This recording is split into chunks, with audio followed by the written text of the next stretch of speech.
오늘 본문 요한일서 2장 28절부터 3장 16절까지의 말씀을 저와 여러분이 번갈아서 교독하시겠습니다.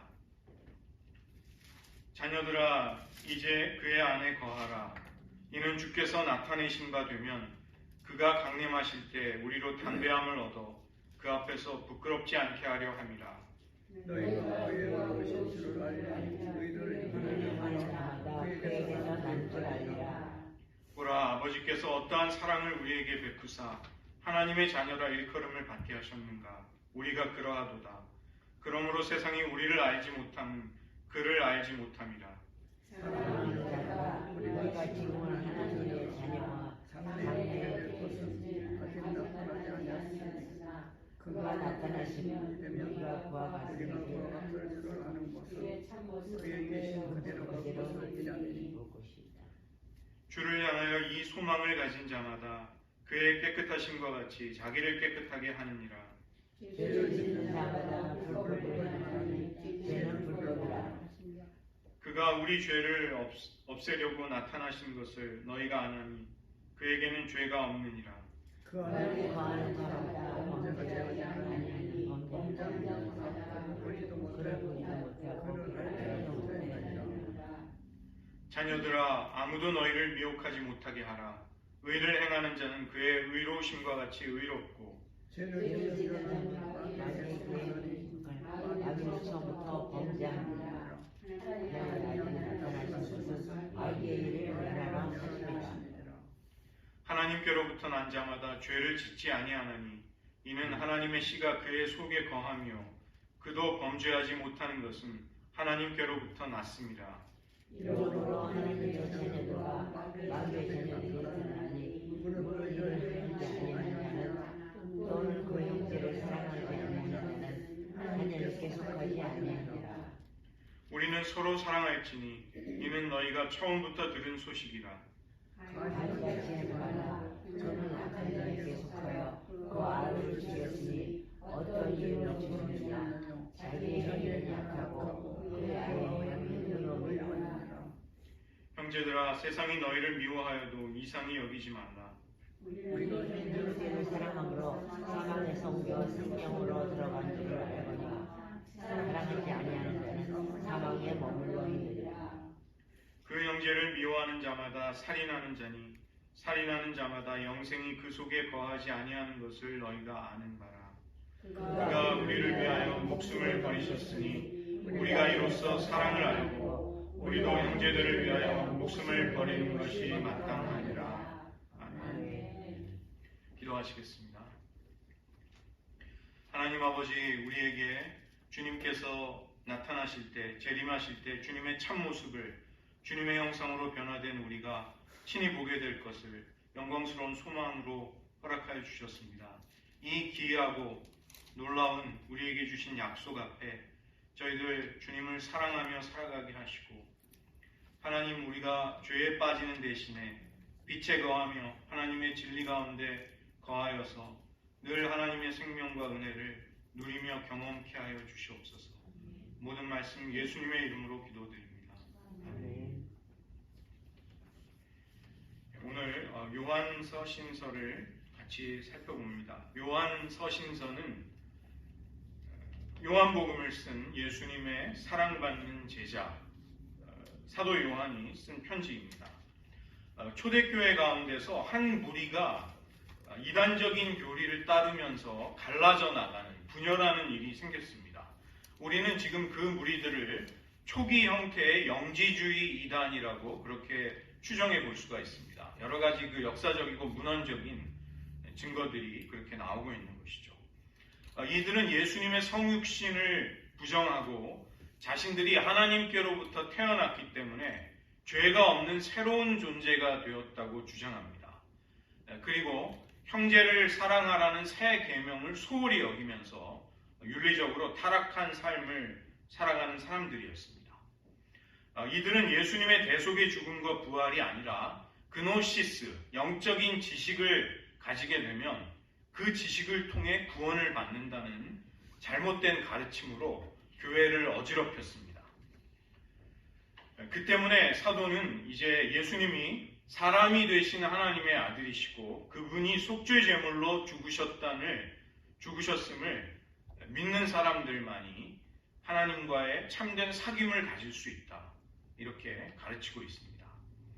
하나님을 진정으로 알고 하나님과 사귐을 가지는 사람들은 교회 형제 자매들을 사랑하는 데서부터 자신의 진정한 그리스도인됨을 입증할 수 있다고 말하는 것이죠.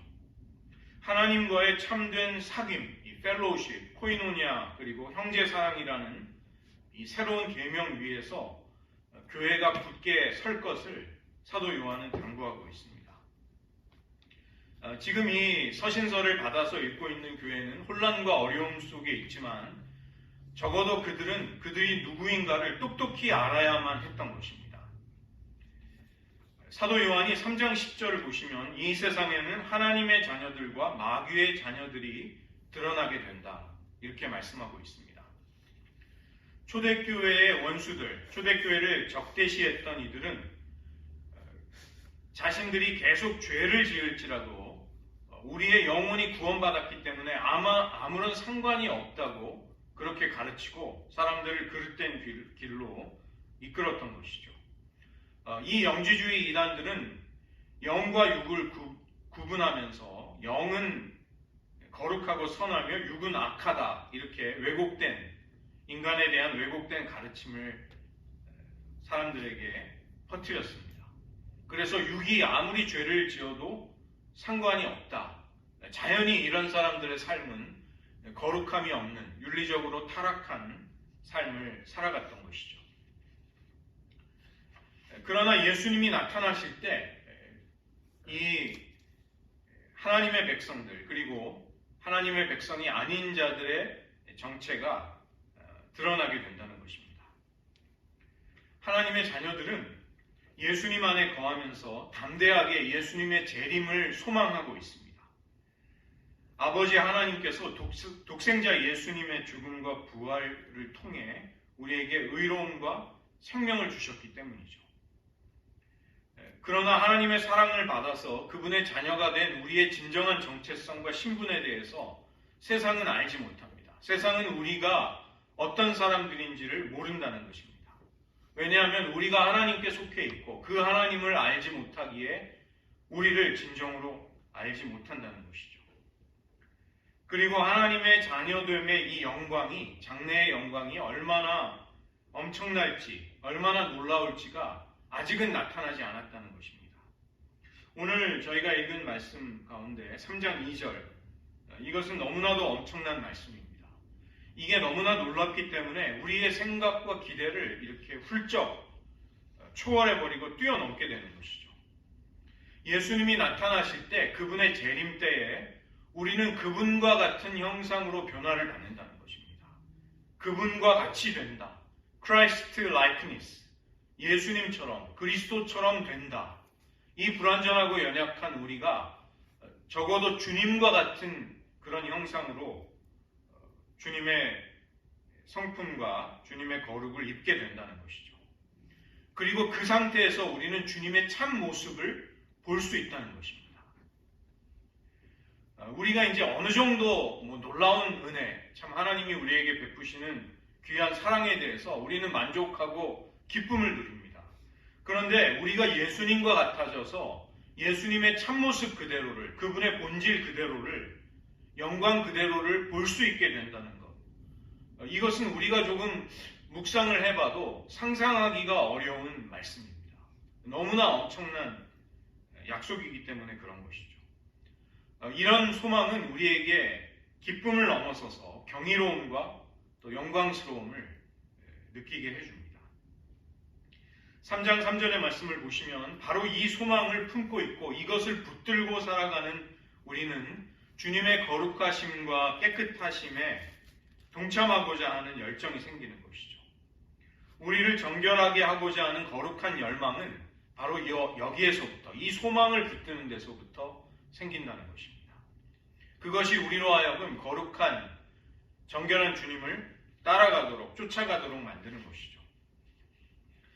이 3절 말씀에 나오는 깨끗함이라는 것은 구약에서는 하나님의 제단에 바쳐질 수 있는, 하나님이 기쁘게 받아주실 수 있는 제물의 정결함을 뜻하는 말이었습니다. 그리고 이어지는 4절에서 사도 요한은 죄를 아노미아, 불법이라고 정의하고 있습니다. 죄는 하나님의 법을 깨트리는 것입니다. 하나님의 율법과 명령을 어기며 그것을 위반하는 것이죠. 하나님의 권위와 왕되심을 반역하고 대적하는 것이 죄가 가지는 속성입니다. 그 때문에 죄를 짓게 되면 하나님과 등지게 되며 하나님과 원수를 맺게 됩니다. 죄의 치명적인 결과가 무엇인가? 우리를 너무도 사랑하시는 아버지와 맺고 있는 그 사랑의 관계를, 그 친밀함을 무너뜨리게 된다는 것이죠. 하나님과 화목한 우리의 관계가 죄로 인해서 어긋나게 되고 거기에 금이 가게 되고 그것이 파괴되는 것이 죄가 우리에게 끼치는 가장 악한 영향력이라는 것입니다. 오늘 본문을 보시면 사도 요한은 행위가 소속보다 앞설 수 없다는 것을 말하는 것이죠. 소속이 언제나 우리가 어디에 속해 있느냐가 우리가 하고 있는 행동을 언제나 앞서는 것입니다.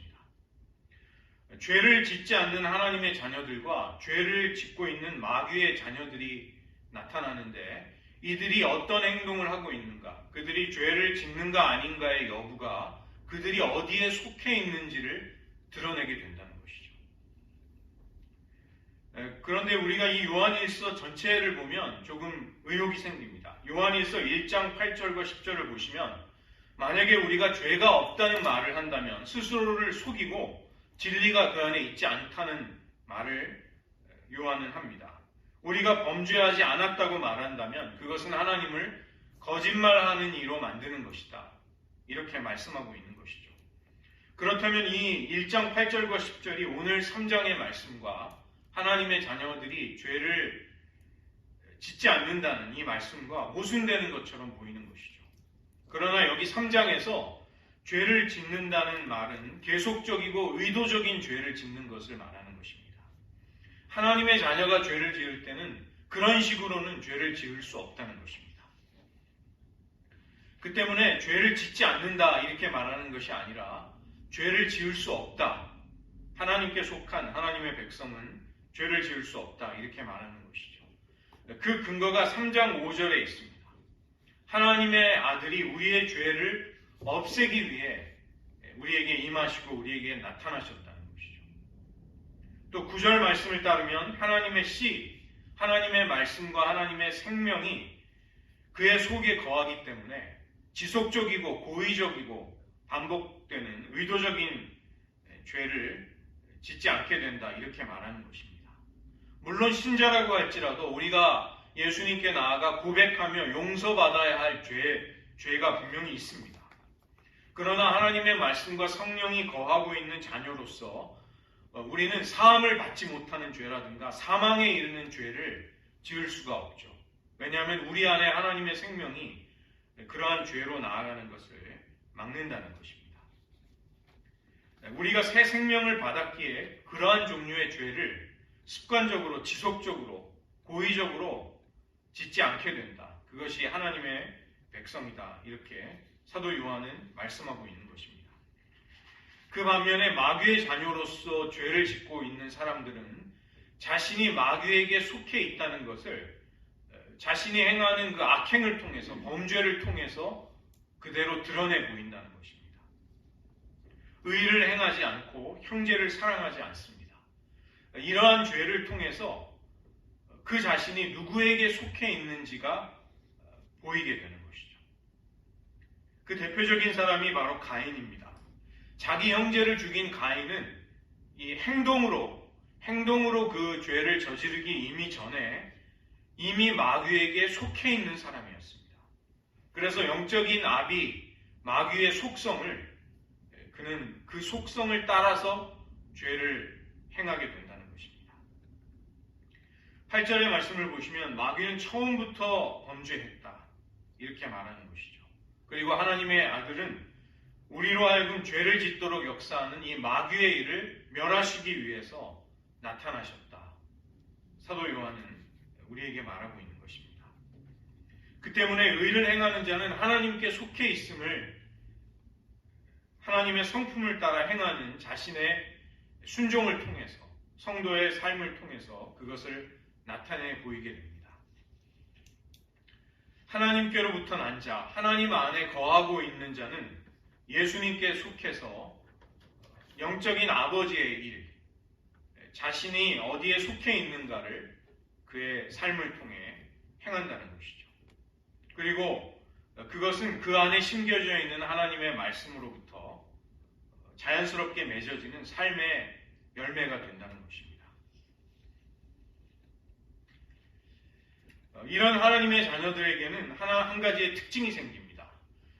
하나님의 아름다움을 느낄 수 있는, 맛볼 수 있는 영적인 미각이 생긴다는 것입니다. 예수님이 누가복음 10장 21절에서 하나님의 구원의 비밀을 지혜롭고 슬기로운 자들에게는 숨기시고 어린아이들에게 나타내셨을 때 예수님은 그것으로 인해 하나님께 감사하며 성령으로 기뻐하셨습니다. 누군가에게는 하나님의 영광과 아름다움이 계시되고 드러나게 되고 또 다른 어떤 이들에게는 감춰졌던 것입니다. 마태복음 16장에서 베드로는 예수님을 그리스도로 살아계신 하나님의 아들로 고백할 수 있게 되었습니다. 그때 예수님은 이것을 너에게 알게 하니는 혈육이 아니다. 인간이 아니라 하늘에 계신 내 아버지시다. 이렇게 그에게 말씀해 주셨습니다. 고린도후서 4장 6절을 보시면 어두운데 빛이 빛이라 말씀하셨던 그 하나님, 창조 때 빛을 창조하셨던 그 하나님이 우리 안에 그런 빛의 역사를 일으키시는데 예수님의 얼굴에 있는 하나님의 영광을 아는 빛을 우리들의 마음에 비추어 주신다는 것입니다. 마치 창세기 1장 1절에 그 빛을 창조하시면서 창조를 시작하셨던 그 일이 우리들의 심령 안에 일어나게 되는 것이죠. 예수님의 얼굴의 빛, 하나님의 영광을 알게 하는 그 빛이 우리의 마음에 임하게 됩니다. 그 때문에 우리는 하나님의 영광과 아름다움을 느끼게 되는 것이죠. 그것이 얼마나 고귀한가, 얼마나 그것이 소중한가를 깨닫고 받아들일 수 있게 됩니다.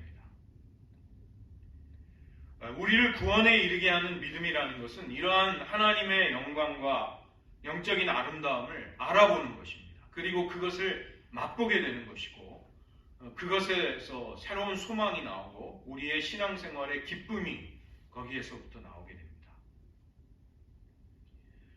사도 바울은 이것을 희미한 청동 거울로 보는 것처럼 우리는 지금 주님의 영광을 흐릿하게 밖에는 어렴풋이 밖에는 볼 수 없다는 것이죠.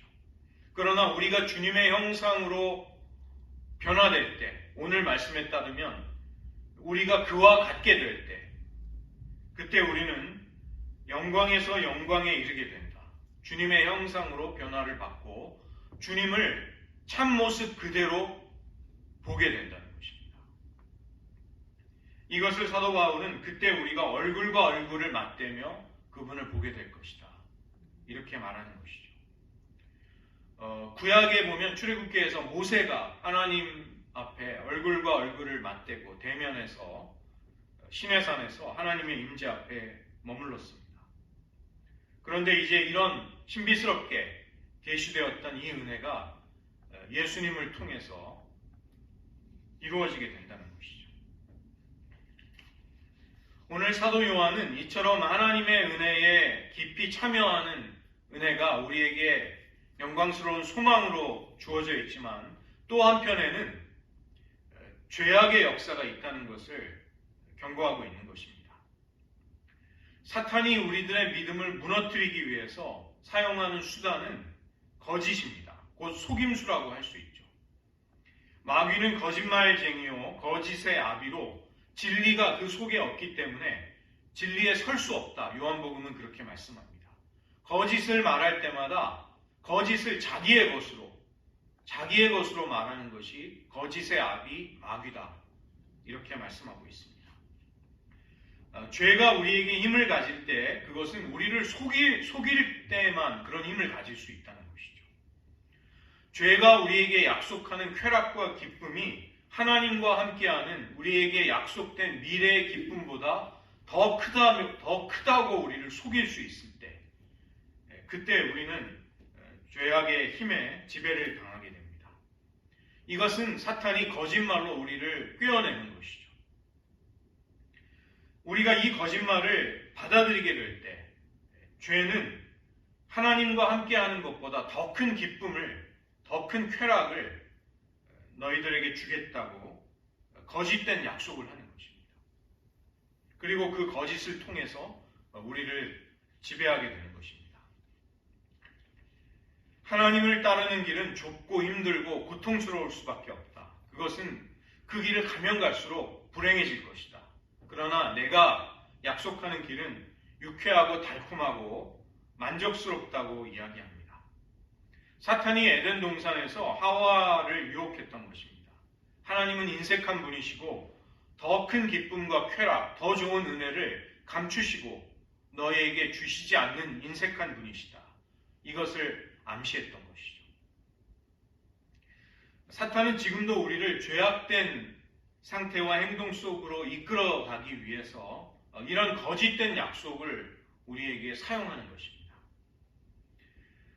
하나님이 우리에게 주시는 그 소망을, 그 약속을 대체하는 다른 아름다워 보이는 보상을 우리에게 대안들을 제시하는 것이죠. 하나님을 무시하고 불법으로 그분의 명령을 어길 때 내가 당장 너에게 줄 수 있는 더 큰 쾌락을 맛보게 된다.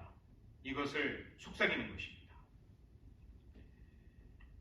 마귀에게 속한 그 마귀의 자녀들은 거기에 완전히 지배를 당하지만 우리들조차 그런 유혹 앞에, 그런 영적인 싸움 앞에 항상 노출이 되어 있는 것이죠. 우리들의 신앙생활은 이런 싸움에서 승리할 때 하나님의 은혜를 마음껏 누리게 되고, 이러한 싸움에서 우리가 실패하거나 지게 되면 우리는 하나님의 신령한 즐거움을 빼앗기게 되는 것입니다. 고린도후서 4장 4절에서 이 세상의 신이 믿지 아니하는 자들의 마음을 혼미하게 한다.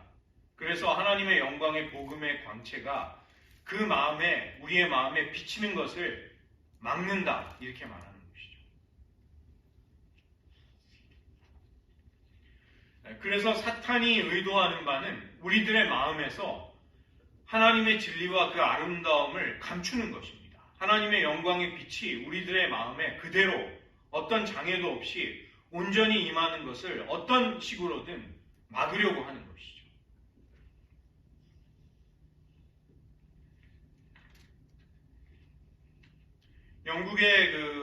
영국의 작가인 또 위대한 신앙인이었던 C.S. 루이스라는 여러분이 잘 아시는 분이 있습니다.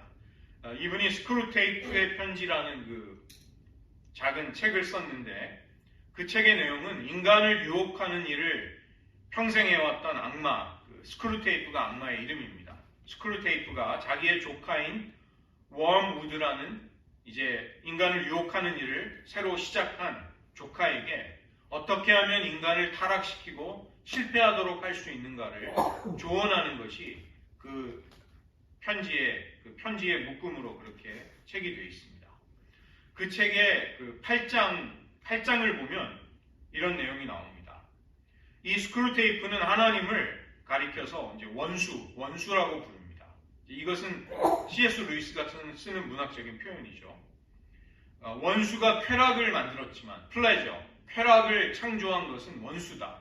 우리는 단 하나의 즐거움과 기쁨도 우리는 만들어낸 적이 없다. 우리가 할 수 있는 일이라고는 원수가 만든 그 쾌락을 인간들이 즐기기는 하지만 하나님이 금지한 때, 하나님이 금지한 방식으로 아주 낮은 수준으로 그 기쁨을, 그 쾌락을 맛보도록 하는 것이다. 그것이 우리가 할 수 있는 거의 유일한 일이다. 이렇게 말하는 것입니다. 사탄이 우리에게 쾌락을 주는 것이 아니라 하나님이 쾌락의 원천이시고 쾌락의 근원이신 것이죠. 그래서 하나님이 주신 모든 신령한 기쁨을, 아름다운 것들을 우리가 마음껏 누릴 수 있는데 사탄은 그것을 변질시키고 그 질과 그 수준을 형편없이 낮추어 버린다는 것입니다. 특히 우리의 내면이 삭막하고 냉랭하고 메마르게 될 때, 공허할 때 유혹이 잘 통한다, 이렇게 조언하고 있습니다. 우리의 마음이 성령으로 충만하고 활력이 넘칠 때, 그런 때는 우리가 시험을 극복하고 또 악과 싸워 이기는 것도 쉽습니다. 왜냐하면 우리에게 하나님이 주신 사랑이 충만하기 때문에, 우리에게 하나님이 주신 능력이 그때 임하기 때문에. 그러나 만약에 우리의 마음이 침체되고 냉랭하고 메마른 상태에 있을 때 우리는 유혹 앞에 더 연약해지게 된다는 것이죠. 그런 우리의 심령의 상태가 좋지 않을 때 하지 말아야 할 것들이 있습니다. 죄악을 통해서 우리의 공허한 마음을 달래려고 하거나 위로해서는 안 된다는 것입니다. 거짓이 가져다주는 행복이 하나님이 거룩함을 통해 우리에게 주시려는 행복보다 더 크다는 그 거짓말을 받아들여서는 안 된다는 것이죠. 제가 요즘 이제 날씨가 따뜻해지면서 노숙자들이 굉장히 많이 이 거리에 모이는 것을 보게 됩니다. 그들 가운데 많은 사람들이 약물에 심하게 중독이 되어 있습니다. 그들이 외로움과 고통을 잊기 위해서 아마 처음에는 가벼운 마음으로 약에 손을 대겠지만 나중에는 그 약물에 중독이 되어서 삶이 피폐해지고 이제 처음보다 더 나쁜 상태가 되는 것이죠.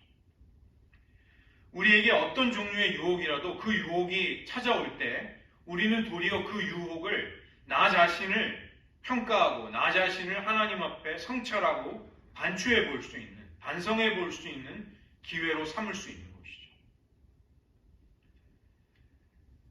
죄악을 하나님의 은혜로 극복하지 않고 그 대신에 다른 죄의 쾌락으로, 다른 죄의 즐거움으로 우리의 마음을 덮어버리려고 할 때 그것은 상황을 악화시킨다는 것입니다. 두 번째로 우리의 마음이 냉랭하고 메마르게 될 때 우리는 하나님을 섬기는 일을 멈추어서는 안 됩니다. 행위가 존재보다 더 중요하지는 않죠. 그러나 이 행위와 존재라는 것은 서로 모순되지 않습니다. 건강한 신앙생활을 할 때 우리의 존재와 우리의 행위는 서로 협력하고 서로가 서로를 도와주게 됩니다. 우리의 하루하루가 하나님을 높이고 영화롭게 하는 데서 의미를 발견할 수 있다면 그것이 나의 존재가 되는 것이고 그것이 나의 행위가 될 수 있는 것입니다. 예수님이 요한복음 17장 4절에서 이렇게 말씀하셨습니다. 아버지께서 내게 하라고 주신 일을 내가 이루어 아버지를 이 세상에서 영화롭게 하였습니다. 예수님은 자신에게 주신 사명을 잘 감당하시면서 하나님 앞에 그렇게 사실 수 있었던 것이죠. 우리가 하나님을 섬기고 하나님을 위해 행하는 여러 종류의 섬김과 봉사, 이런 것들은 우리의 삶에서 만날 수 있는 가장 귀한 기쁨들 중에 하나가 됩니다. 우리를 하나님이 사용하셔서 크든 적든 하나님의 나라를 단 한 뼘이라도 하나님의 나라가 넓혀지게 될 때, 확장이 될 때 우리는 그 일에 쓰임받는 것이 말할 수 없는 보람이 되어서 기쁨으로 다가오게 되는 것이죠. 그래서 힘들고 갈등스러울 때 우리가 하던 사역을, 섬김을 내려놓아 보자는 것은 우리를 더 큰 침체에 빠뜨리게 된다는 것입니다. 세 번째로는 우리가 우리 자신을 불쌍히 여기는 자기 연민 속에 빠질 위험이 있습니다. 마귀는 실망과 낙심 속에서 우리가 우리 자신에게만 자꾸 집중하고 우리의 자아에 함몰되어 무너지기를 원하고 있습니다. 내가 가장 중요하고 내가 지금 무엇을 겪고 있고 내 감정과 정서가 어떠냐가 가장 중요한 사람, 즉 자기 자신에게 너무도 집중해서 자기밖에 모르는 사람이 되기를 원하는 것이죠. 야고보서 3장 2절을 보면 우리는 다 실수가 많은 자라. 우리는 모든 면에서 넘어지기 쉬운 사람들입니다. 그런데 하필이면 나의 자녀가 넘어지는 경우가 있습니다. 나의 남편과 아내가 넘어질 때가 있습니다. 안타깝지만 우리 교회에 목회자가 넘어질 때가 있고 또 성도가 넘어질 때가 있는 것이죠. 그러면 당연히 우리는 우리에게 찾아온 침체와 메마름에 대한 그 책임의 상당 부분을 그 메마름과 어려움을 가져온 사람에게 돌리게 됩니다. 그리고 사실 그것은 어느 정도 정당한 것입니다. 그러나 아무리 우리가 침체와 그 자기 연민에 빠지는 원인이 우리의 외부에 있다 할지라도 여기에 계속 머물러 있다는 것은 지혜롭지 못한 것이죠. 우리가 나 자신에게 계속 머물러 있게 될 때 이것은 긍정적인 에너지를 하나님을 위해서 쓰고 또 어려움을 해결해 나가는데 쓰지 못하게 됩니다. 마치 이것은 비유를 하자면 엔진이 망가져서 연료를 아무리 집어넣어도 제대로 속도를 낼 수 없는 망가진 자동차와 같이 되는 것이죠. 그때 해야 할 일이 있습니다. 우리가 소박하다 할지라도 나에게 맞는, 나에게 적절한 즐거움과 기쁨을 아무리 작은 것이라 할지라도 찾아내는 것입니다. 그리고 그것을 나의 삶에 하나 둘씩 적용해 보는 것이죠. 그리고 하나님께서 주시는 영원한 기쁨으로 나아갈 그 날을 기대하는 것입니다. 하나님을 기뻐하는 훈련, 이것을 거창한 훈련이 아니라 일상 속에서 할 수 있습니다. 우리가 노을을 보게 될 때 그것을 하나님이 만드신 작품으로, 걸작품으로 우리는 감탄할 수 있는 것이죠. 배우자의 사랑스러운 모습이 보일 때 우리는 거기에서 하나님의 형상을 볼 수 있습니다. 어린 아기의 웃음소리가 들릴 때 우리는 그 웃음소리를 하나님의 기쁨에 찬 웃음으로 그렇게 들을 수 있는 것입니다. 저희가 이제 이사를 와서 레이니어 산을 보면 너무 거대한 산이 이렇게 선명하게 있어서 저는 약간 비현실적인 느낌이 듭니다. 이렇게 산을에다가 누가 그림을 그려놓은 게 아닌가? 이런 생각이 아직도 듭니다. 그런 창조의 걸작을 볼 때 우리는 하나님의 창조의 솜씨에 감탄하면서 하나님을 찬양하는 기회로 만들 수 있는 것이죠. 크고 작은 일상을 내가 하나님과 동역하는 기회, 하나님을 기뻐하는 기회로 삼을 수 있게 됩니다. 제가 인용했던 이 C.S. 루이스가 영광의 무게라는 또 다른 책에서 유명한 이야기를 했습니다. 이 땅에서 우리가 경험하는 쾌락이, 즐거움이 아무리 짜릿하다 할지라도 그것이 영원하지 않는 것은 우리가 맛보는 쾌락의 목적 중에 하나다, 이렇게 지적을 한 것이죠. 하나님은 우리에게 의도적으로 이 땅에서 즐거움을, 온갖 종류의 기쁨을 맛보게 하십니다. 그것을 누리게 하십니다. 그런데 그것들이 영원하지 않다는 것이죠. 하나님은 일부러 그렇게 하신 것입니다. 그것은 우리를 기다리고 있는 영원한 즐거움, 하나님의 마르지 않는 즐거움과 쾌락이 예비되어 있다는 것을 알려주는 것입니다. 지금 이 세상에서 우리는 하나님의 은혜로 영적이고 육적인 여러 가지 기쁨과 즐거움을 맛보게 됩니다. 그러나 그것은 그 영원한 즐거움을 어렴풋이 가리키고 있는 것이죠. 우리는 언젠가 이제 곧 주님이 나타나실 때 주님과 같이 변화되어 주님의 참모습을 보게 될 것입니다. 그리고 그 신령한 기쁨, 충만한 기쁨이 우리의 것이라는 사실 앞에, 하나님 앞에 감격에 찬 경배를 드리게 될 것입니다. 그때까지 우리는 죄를 짓는 대신에, 죄의 유혹에 굴복하는 대신에 하나님의 백성으로 의를 행하면서 주님의 깨끗하심과 같이 우리 자신을 깨끗하게 하는 그 소망을 붙들고 마침내 주님의 참모습 그대로 배울 수 있게 되는 은혜가 있으시기를 축원드립니다. 저희들 말씀을 의지하면서 잠깐 기도하겠습니다. 우리의 장래에 어떻게 될 것은 아직 나타나지 아니하였습니다. 그러나 하나님이 우리에게 주신 소망은 오늘 말씀에 따르면 너무나도 엄청나서 잘 상상이 되지 않을 정도입니다. 주님이 나타나실 때 우리가 주님과 같이 되어서 주님의 참모습 그대로를 보게 된다는 것입니다. 주님을 얼굴과 얼굴을 맞대고 보기 위해 우리는 그분과 같이 변화되는, 주님을 닮아가는 성화와 거룩에 이르게 됩니다. 또 그것이 오늘 우리들의 삶에서 이미 이루어지고 있는 것이죠. 이 소망은 우리 안에 그 거룩한 열망에 참여하고 싶은 간절한 소원을 일으킵니다. 주님이 깨끗하심과 같이 우리도 우리를 깨끗하게 함으로써 주님을 배웁기를 원하는 신령한 소원이 우리 안에 생긴다는 것입니다. 저희들 기도하기 원하는 것은 주님, 우리의 죄를 없애기 위해, 마귀의 일을 멸하기 위해 오신 예수님, 우리에게 임하셔서 주님의 이 거룩한 일을 행하여 주시옵소서. 우리의 마음을 깨끗게 하시고 우리의 가정을 정결케 하시고 우리의 교회와 국가 공동체에 하나님의 선하심을 맛보게 하여 주시옵소서. 우리가 이 너무나도 엄청난 약속 앞에 그것이 무엇인지 우리는 아직 알지 못합니다. 주님과 같이 변화되어서 주님의 참 모습을 보게 되리라는 이 엄청난 소망, 우리는 그것을 향해 지금 나아가고 있는 것이죠.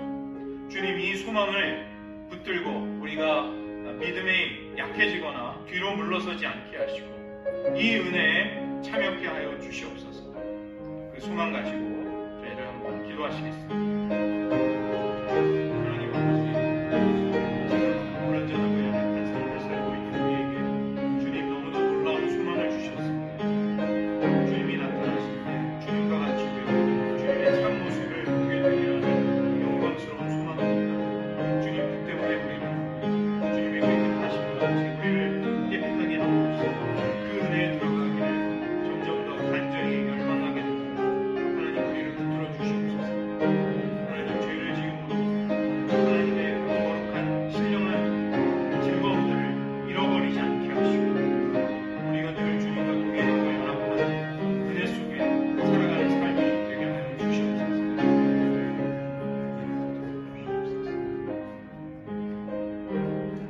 한 가지 더 마지막으로 기도하겠습니다.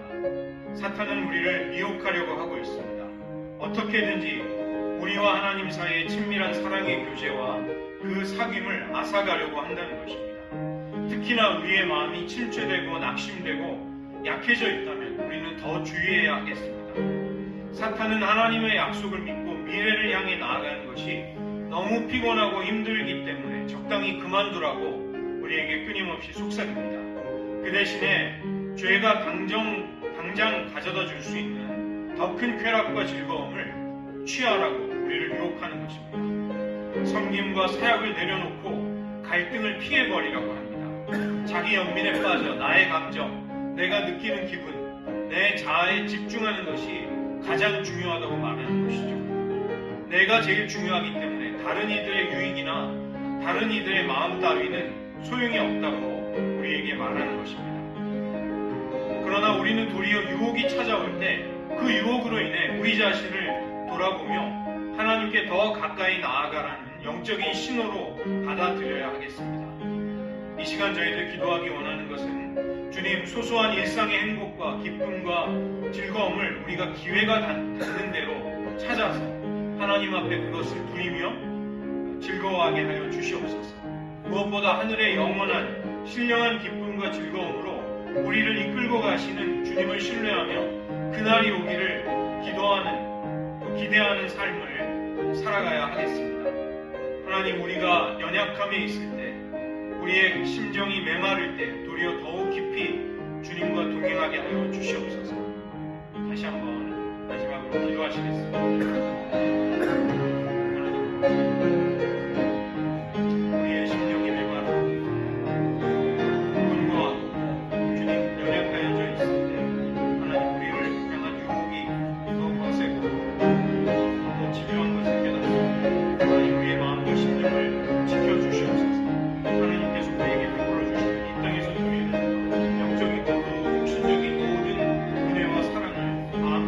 하나님, 하나님께 감사와 영광을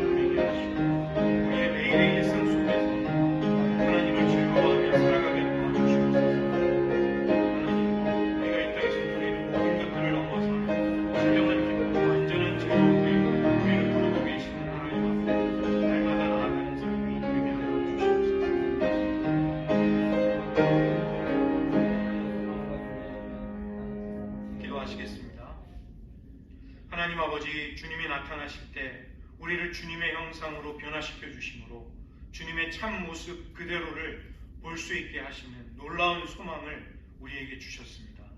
이것이 너무나도 엄청나기 때문에 우리는 이것이 무엇인지 헤아려 보기 어렵고 상상하기 어렵습니다.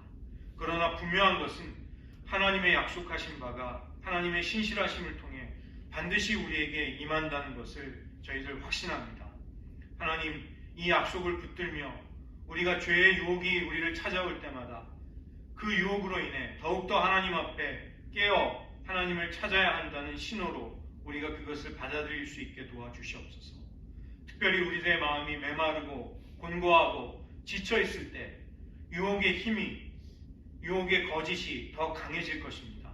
하나님, 그 거짓에 굴복하거나 넘어지지 않게 우리를 붙들어 주시고 죄가 약속하는 어떠한 쾌락과 즐거움이라도 하나님과 동행하는 우리의 미래에 놓여져 있는 이 영광스러운 기쁨을 결코 대적할 수 없음을 깨달으면서 하나님만을 섬길 수 있게 하여 주시옵소서.